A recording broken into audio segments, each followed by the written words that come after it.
کہ یہاں پر اسرائیل فلسطینیوں پر ظلم کر رہا ہے، لیکن اس ظلم کو روکنا کیسے ہے، اس حوالے سے ابھی تک کسی قسم کی کوئی کارروائی اور کوئی ایسی کارروائی جس سے اسرائیل جو ہے اس کے کانوں پر جو رینگے، ایسی کوئی کارروائی ہمارے سامنے نہیں آئی ہے۔ آپ کو لے کر چلتے ہیں جی بھارت کی طرف اور بات کرتے ہیں جی بھارت کی بلوچستان میں دہشت گردی کی جو خفیہ مہم ہے اس کا پول کھل گیا ہے، اور یہ پول کھولا ہے وکی لیکس نے۔ پاکستانی موقف کی اس طریقے سے عالمی سطح پر تائید ہو گئی ہے۔ بھارت جو ہے وہ گزشتہ 2 دہائیوں سے بلوچستان میں دہشت گردی کی ایک منظم اور خفیہ مہم چلا رہا ہے، اور اب وکی لیکس نے بھی اس کی تصدیق کر دی ہے۔ وکی لیکس کی ایک جاری کردہ ایک حالیہ رپورٹ ہے، اور اس رپورٹ میں یہ کہا گیا ہے کہ امریکی جو سفارتی کیبلز ہیں ان سے یہ بات ثابت ہوتی ہے کہ عالمی مبصرین پاکستان میں جاری بھارتی خفیہ سرگرمیوں سے باخبر تھے۔ اس رپورٹ کے مطابق سال 2009 میں مصر میں ہونے والی 2 طرفہ بات چیت کے دوران پاکستان نے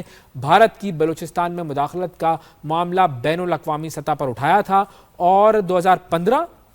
اور 2019 ان دونوں سالوں میں بھی پاکستان نے باقاعدہ طور پر اقوام متحدہ کو بھارتی مداخلت سے متعلق تفصیلی ڈوزیئرز پیش کیے تھے۔ پھر 2016 میں بھارتی جو خفیہ ایجنسی ہے را، اس کا حاضر سروس نیول آفیسر کلبھوشن یادو وہ بھی بلوچستان سے گرفتار ہوا تھا، جس نے دوران تفتیش بلوچستان میں تخریب کاری، بم دھماکوں اور علیحدگی پسند عناصر کو سپورٹ کرنے جیسے سنگین جرائم کا اعتراف کیا تھا۔ پھر اب یہ جو کلبھوشن کا جو اعتراف ہے یہ عالمی سطح پر بھارت کے خفیہ عزائم کو بے نقاب کرنے میں اہم سنگ میل ثابت ہوا ہے۔ 2023 میں علیحدگی پسند کمانڈر جو تھا سرفراز منگلزئی اور گلزار امام شمبے، اس کی گرفتاری اور ان کے اعترافات نے ایک بار پھر پاکستان کے موقف کی تائید کی کہ بھارت بلوچستان میں بدامنی کو ہوا دینے اور دہشت گردی کو فروغ دینے میں براہ راست ملوث ہے۔ ان شواہد سے نہ صرف پاکستان کا موقف مضبوط ہوا ہے بلکہ عالمی برادری پر بھی اب یہ ذمہ داری عائد ہوتی ہے کہ وہ جنوبی ایشیا میں بھارتی مداخلت اور دہشت گردی کے پھیلاؤ کا سنجیدگی سے نوٹس لے اور بھارت کو اس کی سازشوں پر جواب دہ ٹھہرائے۔ اب جب وکی لیکس یہ بات کہہ رہا ہے تو اس کا مطلب یہ ہے کہ یہ ایک اور سند ہے کہ بھارت جو ہے وہ پاکستان میں دہشت گردی کرواتا ہے۔ بھارت کو ہم نے جنگ میں تو منہ کی کھانے پر مجبور کر دیا، اس کے جو ارادے تھے ان کو ہم نے ناکام بنا دیا، اور اب ہم بھارت کی یہ جو دہشت گردی کے بعد جو یہ جو ساری یہ سازشی جو معاملات ہیں ان کو بھی ہم ناکام بنائیں گے۔ آگے بڑھتے ہیں جی اور آپ کو لے کر چلتے ہیں یمن کی طرف۔ یمن کا جنوبی صوبہ ہے ابین، اور اس میں امریکی حملوں میں القاعدہ کے تقریباً 9 جنگجو مارے گئے ہیں، یہ خبر آئی ہے، اور اس میں تنظیم کا ایک مقامی رہنما بھی شامل ہے۔ یہ جو حملے ہیں یہ جمعے کی شب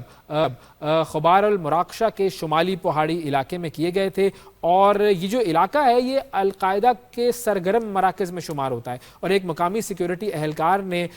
نیوز ایجنسی کو یہ بتایا کہ انہوں نے ایک مقام پر 5 جلی ہوئی لاشیں اور ایک تباہ شدہ گاڑی دیکھی ہے، باقی جو ہلاکتیں ہیں وہ دوسرے مقامات پر ہوئی ہیں۔ سیکیورٹی اہلکاروں کے مطابق حملوں کا جو ہدف ہے وہ پہاڑی علاقے میں موجود القاعدہ کے خفیہ ٹھکانے تھے، اور ان میں سے بعض مقامات پر اب بھی سرگرمیوں کے آثار پائے جاتے ہیں۔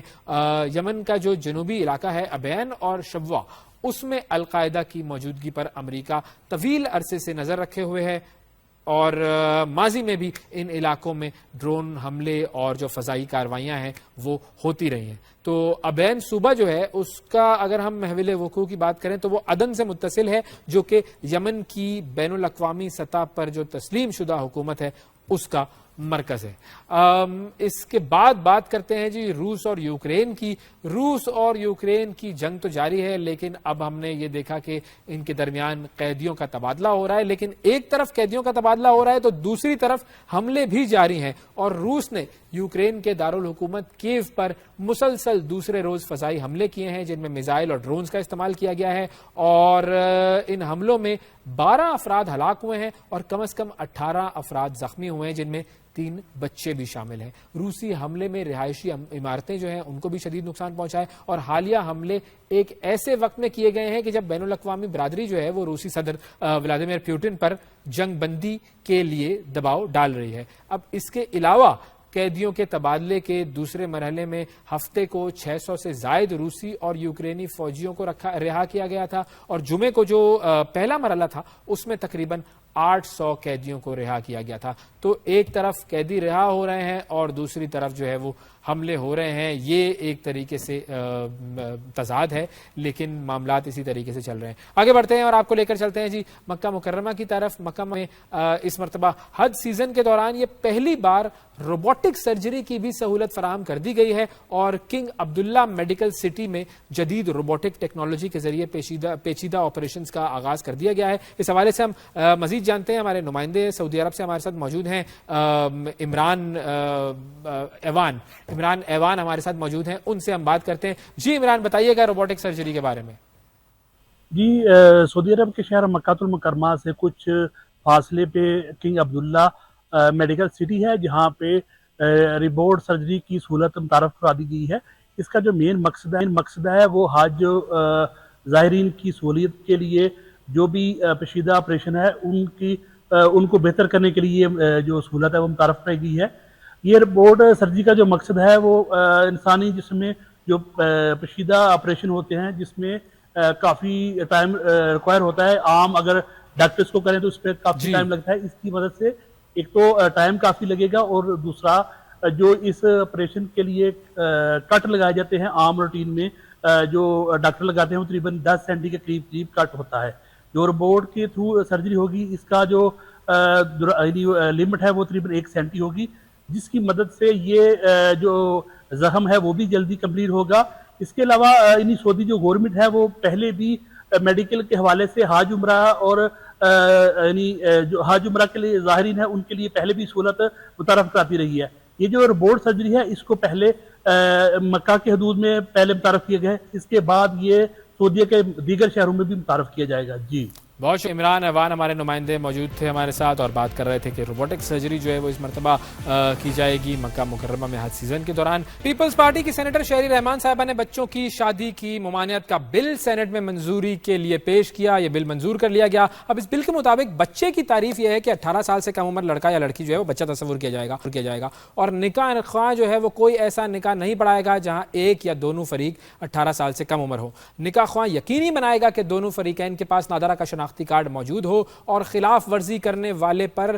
جو نکاح خواہ جو ہوگا اس کو 1 سال تک قید اور 1 لاکھ روپے جرمانہ ہو سکتا ہے. 18 سال سے بڑی عمر کا مرد اگر کسی بچی سے شادی کرتا ہے تو اسے 3 سال تک قید بامشقت ہوگی. 18 سال سے قبل ساتھ رہنے کو بچے سے زیادتی تصور کیا جائے گا, اور جو شخص کسی کم عمر دلہن یا دلہے کو ایسا کرنے پر مجبور کرے گا اسے 7 سال تک قید اور 10 لاکھ روپے تک جرمانہ ہوگا. اگر کوئی شخص بچے کی شادی کے ارادے سے ٹریفکنگ کرے گا تو اسے 7 سال تک قید اور جرمانہ ہوگا. جو شخص کم عمر بچے کی شادی میں معاونت کرے گا اسے 3 سال تک قید اور جرمانہ ہوگا. اور اگر والدین یا سرپرست بچے کی کم عمری میں شادی کریں یا اسے روکنے میں ناکام رہے تو اس سے 3 سال تک قید بامشقت اور جرمانہ ہوگا. اور عدالت کو اگر علم ہو کہ کم عمر بچوں کی شادی کی جا رہی ہے تو وہ ایسی شادی کو روکنے کے لیے حکم جاری کرے گی, اور اگر عدالت کو اطلاع دینے والا فریق اپنی شناخت چھپانا چاہے تو عدالت اسے تحفظ دے گی. کم عمر بچوں کی شادی کرانے کا جرم ناقابل ضمانت ہوگا اور کورٹ کیس کی کارروائی 90 روز کے اندر مکمل کی جائے گی. اب اس حوالے سے ہمیں ذرا ڈیٹیل میں بات کرنی ہے. جو معاملہ ہے اس کے حوالے سے جو مذہبی حلقے ہیں وہ یہ کہتے ہیں کہ یہ قانون اسلام سے متصادم ہے, اور اسلام میں جو شادی کی عمر ہے اس کا کوئی تعین نہیں کیا گیا. اسلام یہ کہتا ہے کہ یہ معاملہ جو ہے وہ بلوغت سے جڑا ہوا ہے. اور اگر ہم دنیا کے بہت سارے ممالک کی بات کریں تو دنیا کے بہت سارے ایسے ممالک ہیں جہاں پر, امریکہ کی بھی اگر بات کریں تو امریکہ کی بہت ساری اسٹیٹس ایسی ہیں جہاں پر شادی کی جو عمر ہے وہ قانونی طور پر 18 ہے, کہیں پر 18 سے کم بھی ہے, اور بہت ساری ایسی اسٹیٹس ہیں جہاں پر قانونی طور پر اگر 18 سال کی عمر میں شادی ہونی چاہیے تو اس سے کم عمری کی شادی کی جا سکتی ہے والدین کی رضامندی سے, لیکن پاکستان کے قانون میں اس قسم کی کوئی گنجائش نہیں رکھی گئی ہے. کچھ ایسے ممالک ہیں جن میں شادی کی عمر جو ہے وہ 20-21 سال بھی ہے, تو یہ 18 جو ہے وہ ہم نے طے کر کے فکس کر دیا ہے, اور اس کے علاوہ اس کے اندر کسی قسم کی جو ہے وہ اب چینجنگ نہیں کی جا سکتی ہے, اور ایسی سزائیں جو ہیں وہ اس کے اندر لاگو کر دی گئی ہیں. اس معاملے پر جو ہے وہ دینی حلقے جو ہیں وہ کیا کہتے ہیں, اس حوالے سے بات کرنے کے لیے ڈاکٹر علامہ راغب نعیمی صاحب اس وقت ہمارے ساتھ موجود ہیں جو کہ چیئرمین ہیں اسلامی نظریاتی کونسل کے. ان سے ہم اس حوالے سے بات کرتے ہیں. السلام علیکم سر. وعلیکم السلام ورحمۃ اللہ وبرکاتہ. ڈاکٹر صاحب, سب سے پہلے تو میں ذرا آپ سے رہنمائی چاہوں گا کہ ذرا مجھے تفصیل سے بتائیے گا کہ دیکھیں دینی حوالے سے حکم کیا ہے شادی کی عمر کا, اور کیونکہ ہماری جتنی نالج ہے اس میں تو یہ بات آتی ہے سامنے کہ یہ سارا معاملہ جو ہے وہ بلوغت سے جڑا ہوا ہے, اس کا جو ہے وہ عمر سے کوئی تعلق نہیں ہے. اب دین کیا کہتا ہے اور یہ قانون کیا کہتا ہے, اور یہ کیا ایک دوسرے سے متصادم ہیں؟ پلیز بتائیے گا. بسم اللہ الرحمن الرحیم. دیکھیے, جب ہم اسلام کی بات کرتے ہیں تو قرآن اور حدیث میں کہیں پر بھی نکاح کی عمر کا تعین ہمیں اس طرح نظر نہیں آتا ہے کہ ہم اسے قانون کے دائرۂ کار میں لے کر آئیں. نبی کریم صلی اللہ علیہ وآلہ وسلم کے زمانہ مبارک میں شادیاں ہوتی تھیں اور بڑی عمر کے لوگوں کی بھی ہوتی تھی, چھوٹی عمر میں بھی ہوتی تھی, اور اس سے الٹ بھی ہمیں نظر آتا رہا ہے. اور خود نبی کریم صلی اللہ علیہ وآلہ وسلم کی جو پہلی شادی ہے وہ آپ کی اپنی 25 سال کی عمر میں ہے, اور آپ کی جو زوجہ ہیں حضرت خدیجہ رضی اللہ تعالی عنہا وہ 40 سال کی عمر کی ہیں. نبی کریم صلی اللہ علیہ وآلہ وسلم اپنی صاحبزادیوں کا نکاح فرماتے ہیں. حضرت فاطمہ رضی اللہ تعالی عنہا کا نکاح ہے, وہ قدرے زیادہ عمر میں یعنی بڑھتی ہوئی عمر میں ہے, وہ تقریباً 18-19 سال کی عمر ہمیں تاریخ کے اندر نظر آتی ہے. تو یہ ویری کرتا ہے فیملی ٹو فیملی اور کسٹم ٹو کسٹم اور کلچر ٹو کلچر. ہر علاقے کی اس حوالے سے اپنی اپنی ریت اور روایت ہے. جہاں تک ثقافت کی اور تہذیب کی بات آتی ہے تو پھر ایسے معاملات جن کا تعلق براہ راست ثقافت کلچر کے ساتھ جڑتا ہے, اگر ہم اس میں قانون سازی کرتے ہیں تو وہ قانون سازی بسا اوقات اس معاشرے کے لیے نقصان کا باعث بھی بنتی ہے. ہم یہ بات جانتے ہیں کہ شادی بچوں کا کھیل نہیں ہے. ہم یہ بات سمجھتے ہیں کہ شادی کرنے کا مطلب ایک ایسے نئے خاندان کی بنیاد رکھنا ہے جس کے ذریعے سے ایک طرف نبی کریم صلی اللہ علیہ وآلہ وسلم کی امت میں ایسا اضافہ جو کہ معاشرے کے لیے, اس سوسائٹی کے لیے, دنیا کے لیے قابل فخر بھی ہو, اور دوسری طرف ایک حلال طریقے سے اپنے ذہنی تسکین کو حاصل کرنا ہے. قرآن کریم میں لفظ رشد کا استعمال بھی ہوا ہے, اور ہم یہ بھی دیکھتے ہیں کہ نبی کریم صلی اللہ علیہ وآلہ وسلم کی جب نکاح حضرت عائشہ صدیقہ عفیفہ رضی اللہ تعالی عنہا کے ساتھ ہوا تھا تو وہ کم سن تھی, کم عمر کی تھی, اور ان کی پھر رخصتی بعد میں زیادہ عمر میں ہوئی. جب ہم دنیا کے دیگر ممالک پر اور دیگر جگہوں پر ان قوانین کا ذکر دیکھتے ہیں, اور خاص طور پہ جب ہم خود امریکہ کے اندر دیکھتے ہیں, تو یہ بات ہمیں بڑی اچنبھے کی لگتی ہے کہ ایک طرف امریکہ کے مختلف ریاستوں میں شادی کی جو عمر ہے وہ 18 سال سے کم ہے, اور اگر قانون بھی بنا ہوا ہے, کوئی والدین اپنے بچوں کی شادی جلدی عمر میں کرنا چاہتے ہیں تو عدالت کے ذریعے اجازت لے کے لے سکتے ہیں, وہ بالکل کر سکتے ہیں. زیر نظر قانون جو ہمارے سامنے ہے, اگرچہ اس کے پیچھے وفاقی شرعی عدالت کا وہ فیصلہ موجود ہے جو 2023 میں وفاقی شرعی عدالت نے دیا کہ نکاح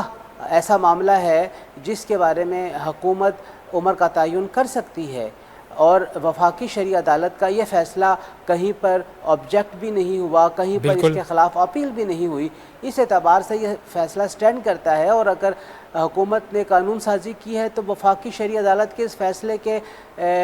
کو سامنے رکھتے ہوئے کی ہے. لیکن بادی النظر میں جب ہم اپنے معاشرے کو دیکھتے ہیں اور اس میں خاص طور پہ پھر اس قانون میں درج سزاؤں کو دیکھتے ہیں, تو ہمیں لگتا ہے کہ سزائیں بہت سخت رکھ دی گئی ہیں, حتیٰ کہ یہاں تک بھی کہا گیا ہے کہ اگر کوئی والدین اپنے کم عمر کے بچوں کی شادی کو رکوانے میں ناکام ہوتے ہیں تو انہیں بھی سزا دی جائے گی. بالکل. اب ایک بچہ اپنے گھر میں موجود نہیں ہے, اپنے والدین سے الگ ہو گیا ہے, 18 سال سے کم عمر کا ہے, اور وہ کہیں پہ شادی کر لیتا ہے, تو پھر کس طرح والدین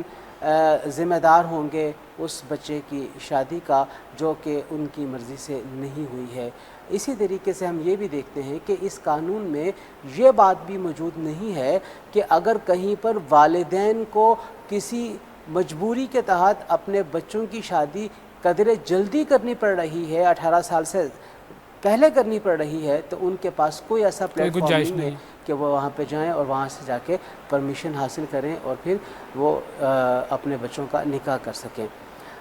ہم یہ سمجھتے ہیں کہ اس قانون کے حوالے سے بات ہونی چاہیے اور اس قانون پر بات کی جانی قطعی طور پہ کسی قسم کی انا کا مسئلہ بھی نہ بنایا جائے اور کہیں پر بھی اسے یہ تصور میں نہ لیا جائے کہ یہ کوئی حکومت کے ساتھ تصادم ہے۔ صحیح۔ اب اس میں دیکھیں یہ بات بھی ہم جانتے ہیں کہ چائلڈ میرجز یا فورس میرجز نہیں ہونے چاہیے، لیکن چونکہ آپ نے وہ جو شریعت کورٹ ہے اس کی رولنگ کا ذکر کیا، یہ میرے سامنے وہ رولنگ ہے اور اس کے اندر جو آخری پیج ہے اس کے اندر بڑا کلیئرلی جو ہے وہ شریعت کورٹ نے یہ لکھا ہے کہ یہ there are many Islamic countries where such type of law is present where a minimum age for marriage for male and female is fixed like Jordan, Malaysia, Egypt, Tunisia، اور اس کے حوالے سے یہ کہتے ہیں کہ جی جو حکومت ہے وہ اس طریقے سے فکس کر سکتی ہے یہ ایج کے لوگوں کو ایک شادی کی خاص عمر جو ہے وہ بتا دی جائے کہ اس عمر میں آپ شادی کریں، حکومت یہ فکس کر سکتی ہے۔ تو اب چونکہ جو آپ نے بات کی، اب یہ شریعت کورٹ کی جو رولنگ ہے وہ اگر کہتی ہے کہ ایسا ہو سکتا ہے، حکومت ایج فکس کر سکتی ہے، تو کیا ہم یہ کہہ سکتے ہیں کہ شریعت کورٹ نے جو ہے وہ کلچر ویلیوز اور جو زمینی حقائق ہیں ان کو مد نظر نہیں رکھا؟ کیونکہ ظاہر ہے کورٹ کا فیصلہ ہے، انہوں نے سب کچھ دیکھ کر ہی فیصلہ کیا گیا ہوگا، انہوں نے ایسا کیوں فیصلہ دیا پھر؟ دیکھیے، جہاں تک عدالتوں کے فیصلے ہیں، ہر عدالت جب فیصلہ کرتی ہے تو وہ ظاہر بات ہے کسی بیک گراؤنڈ کے اوپر کسی دلیل کی بنیاد پہ کرتی ہے، اور پھر یہ والا جو معاملہ ہے، نکاح والا معاملہ ہے، اس کے اوپر دونوں طرفہ دلائل موجود ہیں، کہیں پر وضاحت یا صراحتاً موجود ہیں، یعنی ایکسپلیسٹ ہے، کہیں پہ امپلیسٹ ہیں۔ تو پھر جب دونوں طرح کے دلائل موجود تو پھر اس میں اس طرح کی رائے کو اختیار کرنا اور اس کے اوپر پھر سٹینڈ کرنا، اور پھر جب وہ معاشرے کے اندر لاگو کیا جائے، معاشرے میں اس کے اوپر ریزسٹنس اس طریقے سے آئے، تو یہ بہرحال چیزیں دیکھی جانے والی ہیں، اس کے بارے میں دیکھا جانا چاہیے۔ میں یہاں پہ یہ بھی عرض کرنا چاہوں گا کہ اس کے لیے جو ہماری کونسل کی تجاویز رہی ہیں، کونسل نے ہمیشہ سے یہ بات کہی ہے کہ یہ جو نکاح کے عمر میں اضافہ کرنا ہے، اس کے پیچھے آپ دو چیزوں کو اگر متعین کر لیں اور دو چیزوں کو آپ اپنے معاشرے کے اندر رائج کر دیں تو آٹومیٹکلی نکاح کی جو سولمنائزیشن ہے یا اس کا قرار پانا ہے وہ بڑی عمر میں ہونا شروع ہو جائے گا۔ وہ کیا ہے؟ ایک طرف آپ بچوں کی تعلیم کو لازم کریں، بچیوں کی تعلیم کو لازم کریں، اور بچیوں کو لازمی طور پہ آپ پڑھوائیں، اور اس کے لیے حکومت باقاعدہ انتظام کرے، نئے سکول سرکاری سطح کے اوپر کھولے جائیں، تو یقینی طور پہ جب بچیاں خاص طور پہ پڑھیں گی تو آٹومیٹکلی ان کی جو نکاح کی ایج ہے وہ اوپر آنا شروع ہو جائے گی، بڑھنا شروع ہو جائے گی۔ دوسری طرف اتنی ہی زیادہ اہم ہے لوگوں کو آگاہی دینا کہ یہ کوئی بچوں کا یا بچیوں کا جو نکاح چھوٹی عمر میں، قدرے چھوٹی عمر میں 14 سال میں یا 15 میں یا 16 میں کیا جاتا ہے، یہ کوئی گڈے اور گڈی کا کھیل نہیں ہے۔ آپ نے ایک خاندان بنانا ہے اور اس خاندان کا جو بنیادی مقصد ہے وہ ایسی اولاد کو جنم دینا ہے جو صحت مند بھی ہو، معاشرے کے لیے پروقار انداز میں ترقی کا بھی باعث بنے، اور خود اللہ وحدہ لا شریک کو اپنے ماننے والوں میں مضبوط افراد پسند ہیں، جو عقیدے کے اعتبار سے بھی، اپنے نظریات کے اعتبار سے بھی، اپنے وجود جسم کے اعتبار سے بھی مضبوط ہوں۔ اور پھر جو لڑکا ہے اس نے تو پورے خاندان کو لے کر چلنا ہے، اس نے اپنے خاندان کی معاشی ضروریات کو پورا کرنا ہے، اور وہ معاشی ضروریات کو کیسے پورا کر پائے گا جب کہ وہ خود 18 سال سے کم عمر کا ہوگا۔ تو ہم یعنی کونسل اس نتیجے کے اوپر پہنچی تھی ماضی میں جب بھی ہم نے اس کے اوپر بات کی ہے کہ آگہی دی جائے، لوگوں کو بتایا جائے، بچیوں اور بچوں کی تعلیم کے اوپر توجہ دی جائے، تو یقینی طور پہ ہم وہ مقاصد حاصل کر سکتے ہیں جن مقاصد کے لیے ہمیں اتنی سخت قانون سازی کرنی پڑ رہی ہے۔ صحیح۔ اچھا، اب اس حوالے چیز بھی سامنے آتی ہے نا کہ اگر ہم باقی دنیا کو دیکھیں، بہت سارے ممالک ایسے ہیں، جیسے فلوریڈا کی میں بات کروں، امریکہ کی ریاست ہے جی، وہ کہتی ہے کہ جی 18 ایج ہے لیکن آپ 17 میں بھی کر سکتے ہیں قانون کی اجازت سے اور والدین کی اجازت سے۔ کچھ ممالک ایسے ہیں جو کہتے ہیں کہ جی 21 میں بھی ہو سکتی ہے، 20 میں بھی ہو سکتی ہے۔ ہم نے یہ 18 کی ایج کیسے بنا لی ہے؟ ہم نے کیسے طے کر لیا کہ جی 18 ہی ہوگی اور 17.5 نہیں ہو سکتی یا 18.5 نہیں ہو سکتی ہے؟ جی بڑا اہم سوال آپ نے کیا. یہ سوال اکثر میں بھی جب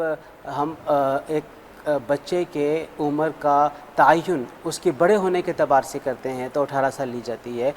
بطیرے ممالک ایسے ہیں جہاں پہ 21 سال لازم یا 20 سال لازم کرا دیا گیا ہے شادی کرنے کے لیے، اور ان میں کچھ اسلامی ممالک بھی شامل ہیں. یہ تو یہی بات ہے کہ ہم نے قانونی طور پہ ایک مرد کو یہ تصور کیا ہے کہ جب وہ 18 سال کا ہوگا تو اسے بالغ تصور کیا جائے گا، 18 سال سے کم ہوگا تو وہ بالغ تصور نہیں ہوگا، اور ایک دن بھی کم ہوگا تو وہ نابالغ ہے، اور ایک دن زیادہ ہو جائے گا تو وہ بالغ ہے. تو یہ ایک بڑی عجیب سی صورتحال ہے، جبکہ شریعت نے بچے کے بلوغ کا اعتبار اس کے جسمانی احوال کے اعتبار سے کیا ہے، جس کے ذریعے سے اس کے اوپر عبادات کا تعین لازم ہو جاتا ہے. اگرچہ نکاح اپنی کیفیت کے اعتبار سے بعض لوگوں کے لیے فرض بن جاتا ہے، واجب ہو جاتا ہے کہ وہ نکاح کریں، بعض کے لیے سنت کا دائرہ ہے، بعض کے لیے مستحب کا ہے، اور بعض لوگوں کے لیے ضروری نہیں ہے کہ وہ نکاح کریں. لیکن جن لوگوں کے لیے نکاح کرنا ضروری ہو جاتا ہے، تصور ہم کرتے ہیں ضروری ہے ان کے لیے نکاح کرنا کہ وہ کہیں اپنے ایمان کو ضائع نہ کر بیٹھیں، تو پھر ہمیں ساتھ ساتھ اپنے ان بچوں کو یہ بھی تعلیم دینے کی ضرورت ہے کہ یہ صرف ایک ہی معاملے کے لیے نہیں ہوتا ہے، اس کے کئی مقاصد ہیں جنہیں ہم نے حاصل کرنا ہے. اور جہاں تک بات رہی ہے 18 سال کی عمر کی، آج اگر ہم پاکستان میں سب مل کے یہ فیصلہ کر لیں کہ جو قانونی طور پہ بالغ بچہ ہے وہ 20 سال کا ہے اور اس کے اوپر ہم قانون سازی کر لیں تو کل سے یہ 20 سال ہو جائے گی. اگر ہم اس کو کم کر کے 16 سال کر لیں تو کل سے 16 سال ہو جائے گی. تو یہ تو 18 سال مین میڈ ہے، یہ انسان کا بنایا ہوا ہے، اس کے پیچھے کوئی شریعت نہیں ہے. دنیا کے اندر یہ تصور کیا جاتا ہے کہ 18 سال کا جو بچہ ہے یا بچی ہے وہ اپنے معاملات کو اچھے طریقے سے دیکھ سکتا ہے یا دیکھ سکتی ہے، اس وجہ سے یہ 18 سال کا تعین ہے. تو چونکہ یہ انسان کا بنایا ہوا قانون ہے جو کسی آگے چل کے کسی بھی وقت تبدیل ہو کے کم یا زیادہ ہو سکتا ہے. پاکستان کے وجود سے پہلے بر صغیر پاک و ہند میں 1929 کا ایک قانون تھا جو کہ چائلڈ میرج کے حوالے سے عمر کا تعین کرتا تھا. پھر اس میں عمر کا تعین کافی عرصے تک 14 سال کا رہا ہے، اس کے بعد پھر بعد میں یہ 16 سال کا ہوا. ہم پنجاب میں دیکھتے ہیں 16 سال کا رہا ہے. اب سب سے پہلے تو یہ سندھ کے اندر 18 سال کیا گیا اور اس کے بعد پھر یہ باقی جگہوں کے اوپر بھی 18 سال کیا جا رہا ہے. بہرحال میں یہ سمجھتا ہوں یہ ایسا معاملہ ہے کہ اس کے اوپر ہمیں فروٹفل ڈیبیٹ کرنے کی ضرورت ہے. الزام لگائے بغیر کسی کے اوپر ہمیں اس بات کو پازیٹیو طریقے سے آگے لے کر چلنے کی ضرورت ہے کہ واقعتاً 18 سال کرنے سے یہ جن مقاصد کے حصول کے لیے قانون سازی کی گئی ہے وہ مقاصد ہم حاصل کرنے میں کامیاب ہو جائیں گے. اور کہیں ایسا تو نہیں ہو رہا کہ نکاح کے عمل کو آسان کرنے کی بجائے مشکل کیا جا رہا ہے، اور پھر وہ معاملات جو کہ شریعت میں بڑے ناپسندیدہ ہیں اور جن کے لیے ضروری ہے کہ وہ نکاح کے ذریعے ہی ہوں، کہیں ایسا نہ ہو کہ نکاح کے اس سخت قانون کی وجہ سے وہ ہم اپنے گرد و پیش میں بکثرت ہوتے ہوئے دیکھیں. بات ہو رہی ہے علامہ ڈاکٹر راغب نعیمی صاحب سے، اور مدعا یہ ہے کہ 18 سال سے کم عمر کی شادی کا جو قانون ہے وہ پاس ہو گیا ہے، اور اگر یہ قانون کسی نے وائلیٹ کیا، اگر 18 سال سے پہلے کسی کی شادی کی گئی تو پھر اس کے اوپر سزائیں بھی ہیں، اس کے اوپر جرمانے بھی ہیں، بڑی سخت سزائیں ہیں، بڑے جرمانے ہیں. اچھا اب علامہ صاحب دیکھیں، حکومت کے کچھ نمائندوں سے میری بات ہوئی، حکومت یہ کہتی ہے کہ جی 18 سال سے پہلے کسی بھی قسم کی شادی کا، کسی بھی قسم کا کوئی بھی جواز پیدا ہی نہیں ہوتا ہے. مطلب اب ایک جواز تو یہ ہو سکتا ہے کہ بھائی کوئی ایسے والدین ہیں جن کے بچے کی عمر جو ہے وہ مثال کے طور پر 17.5 سال ہے اور وہ چاہتے ہیں کہ ان کے بچے کی شادی جو ہے وہ یا بچی کی شادی ہو جائے، اور والدین جو ہیں ان کی طبیعت بہت خراب ہے، انتقال ہونے والا ہے، ڈاکٹر نے کچھ اس طرح کی بات کر دی ہے، اور وہ چاہتے ہیں کہ جی 17.5 سال کی عمر میں بچے کی شادی کر دی جائے ورنہ بعد میں اس کو پرابلمز ہوں گی بچے یا بچی کو. تو اب یہ ایک جواز ہو سکتا ہے کہ آپ شادی جو ہے وہ 17.5 سال میں کر دیں، لیکن حکومت کہتی ہے کسی قسم کا کوئی جواز ہو ہی نہیں سکتا. اب اور کیا کیا جواز ہو سکتے ہیں اور کس طریقے سے ہم اس صورتحال کو ٹیکل کیا جائے، کیسے حکومت کو یہ بات سمجھائی جائے؟ ایک واضح بات تو یہ ہے کہ شریعت نے پابندی نہیں لگائی ہے. شریعت نے کہیں پر بھی نکاح کا عمر کے حوالے سے تعین کرنے کے حوالے سے بات نہیں کی ہے. اس کو اوپن رکھا ہے لوگوں کی ثوابدید کے اوپر. ٹھیک ہے. میرے دادا جان کے 10 بچے تھے، 4 بیٹی اور 6 بیٹیاں، ان میں سے کسی ایک کی بھی شادی انہوں نے، عالم تھے، مفتی تھے، انہوں نے 18 سال سے کم عمر میں نہیں کی، 18 سال سے زیادہ عمر میں نہیں کی۔ ہم لوگ 5 بہن بھائی ہیں، ہماری شادی ہمارے والدین نے 18 سال سے زیادہ عمر میں ہی کی۔ میں نے بھی اپنے 2 بچوں کی شادی کی ہے، وہ 22، 23، 24 سال کی عمر میں کی ہے۔ تو یہ آگہی ہوتی ہے، یہ ذمہ داریوں کا تعین ہوتا ہے۔ جب آپ تعلیم کو عام کرتے ہیں، جب آپ لوگوں کو دین اور دنیا کی تعلیم دیتے ہیں، تو پھر خود بخود یہ چیزیں معاشرے میں ڈیولپ ہونا شروع ہوتی ہیں۔ جب تعلیم نہیں دی جائے گی، ساؤتھ پنجاب اور بلوچستان کے ریگزاروں اور پہاڑوں میں رہنے والوں کو کہیں پر بھی کوئی ایسی سہولت نہیں ہے کہ وہ اپنے بچوں کو پڑھا سکیں۔ سندھ کے جو ریگزار ہیں یا ریگستانی علاقے ہیں، وہاں پہ سہولت نہیں ہے، تو وہاں پہ پھر ایک ہی چیز رہ جاتی ہے کہ والدین پھر یہی سمجھتے ہیں کہ ہمیں اپنے اس بوجھ کو ختم کرنا ہے اور ہم نے اپنے بچوں کی شادی جلدی کر دینی ہے تاکہ وہ جلدی ہمارے ساتھ ہمارے معاملات میں شریک ہو سکیں۔ تو میں یہ سمجھتا ہوں کہ جب آئین یہ کہتا ہے کہ 16 سال تک کی عمر کے بچوں کی تمام تر تعلیمی ذمہ داری ریاست کے اوپر ہے،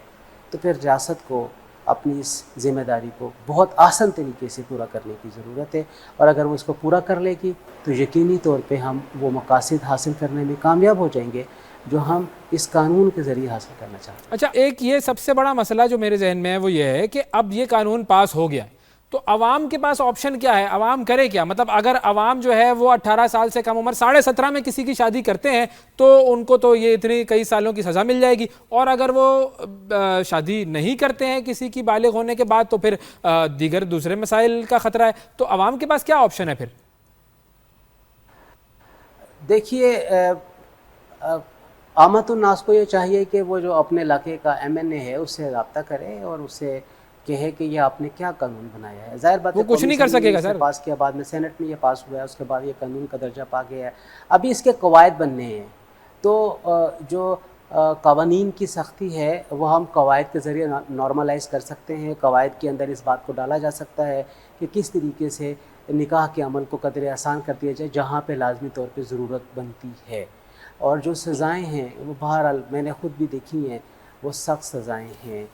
آپ دیکھیے کہ نکاح پڑھانے والا ہے، اس کو 1 سال کی سزا مل رہی ہے کہ اگر وہ ایسے جوڑے کا نکاح پڑھاتا ہے جن کی عمر 18 سال سے کم ہے۔ جی، اب تو یہ تو بڑی عجیب سی بات ہو جائے گی نا کہ مطلب نکاح خان جو ہے اسے بھی سزا مل رہی ہے کہ اس نے 18 سال سے کم عمر کے جوڑے کا نکاح کیوں پڑھایا ہے۔ اسی طریقے سے والدین کو سزا دی جا رہی ہے کہ بھئی آپ کا بچہ قانونی طور پہ ایک کام کرنا چاہ رہا ہے، وہ گھر سے بھاگ کے وہ کام کر لیتا ہے، تو گھر سے کیوں بھاگا ہے، بھاگنے کیوں دیا ہے تم نے اپنے بچے کو، چلو تمہیں سزا دیں گے ہم۔ مطلب ہمارے ملک میں اگر کوئی والد کیا اپنے بچوں کو 18 سال اس طرح اپنے گھر میں قید کر کے رکھے گا کہ میرے بچے بھاگے نا؟ جس نے گھر سے جانا ہے اس نے تو جانا ہے، آپ جتنا مرضی روکنے کی کوشش کریں گے نہیں روک سکیں گے اسے، لیکن پھر اس کی سزا والدین کے اوپر کیوں دی جا رہی ہے؟ ہاں دیکھیے، جو چیز اہم ایشو ہیں ہمیں ڈسگائز طریقے سے اسے ایڈریس کرنے کی بجائے بڑے واضح انداز میں کرنا چاہیے۔ کہیں پہ اگر فورسڈ میرج ہو رہی ہے وہ نہیں تو ہونی ہمیں چاہیے۔ اس کے لیے دیکھا جانا چاہیے کہ فورسڈ میریجز کیوں ہو رہی ہیں اور اس کے لیے الگ سے قانون بنایا جائے۔ اور اگر فورسڈ میریجز ہے تو پھر دیکھیں کہ معاشرے میں فورسڈ میرج کی تعریف کیا ہے، کیا بنے گی، اور فورسڈ میرج کا وقوع کتنے % ہو رہا ہے۔ یعنی اگر 100 نکاح ہو رہے ہیں تو 100 نکاح میں سے کتنے نکاح ایسے ہیں جو کہ فورسڈ نکاح ہیں، جبری شادیاں ہیں، اور ہمیں جبری شادیوں کی تعریف کرنی پڑے گی کہ جبری شادی ہوتی کیا ہے۔ تو کیا اگر ہم جبری شادی کو روکنے کے لیے جو جائز ضروریات ہیں لوگوں کی ہم انہیں بھی روکنا شروع کر دیں؟ تو یہ بات تو بڑی میں سمجھتا ہوں چنبی کی ہے۔ مطلب بڑی نازک صورتحال ہے جس سے ہم گزر رہے ہیں اس وقت۔ اب فائنلی مجھے یہ بتائیے کہ اب اس قانون میں تبدیلی کیا ہونی چاہیے؟ CIA جو آپ کی کاؤنسل آف اسلامک آئیڈیالوجی ہے وہ کیا اس کی رائے ہے، کیا کرے گی وہ؟ دیکھیے، ابھی کونسل کا اجلاس ہے آئندہ ہفتے میں، اور KPK سے بھی ہمیں چائلڈ میرج کے حوالے سے بل آیا ہوا ہے، اور کونسل اپنے طور پہ بھی کسی بھی بنے ہوئے قانون کے اوپر رائے دے سکتی ہے۔ تو کونسل میں آنے والے اجلاس میں قومی اسمبلی یعنی جو وفاقی علاقہ ہے اس میں اس کے لیے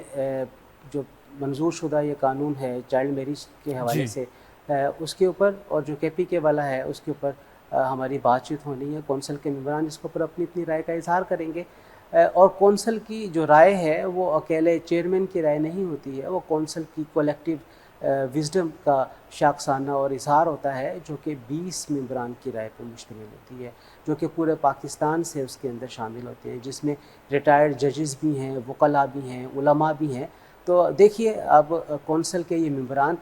اس قانون کے حوالے سے اپنی کیا رائے پیش کرتے ہیں.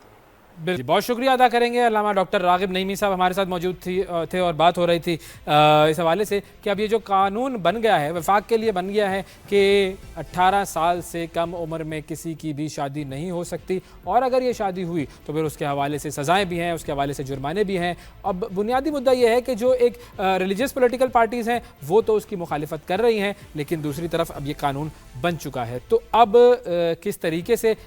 اس قانون کے حوالے سے معاشرہ آگے پروگریس کرے گا, اور دوسری سب سے امپورٹنٹ چیز یہ کہ ظاہر ہے چائلڈ میرجز نہیں ہونی چاہیے, یہ بات تو طے ہے, فورس میرجز نہیں ہونی چاہیے یہ بات بھی طے ہے, اس میں کوئی دو رائے نہیں ہو سکتی, لیکن وہ جو چائلڈ ہے اس کا تعین کیسے ہوگا یہ ایک بہت بڑا سوالیہ نشان ہے. اب اس قانون کے حوالے سے مزید بات چیت بھی ہونی چاہیے اور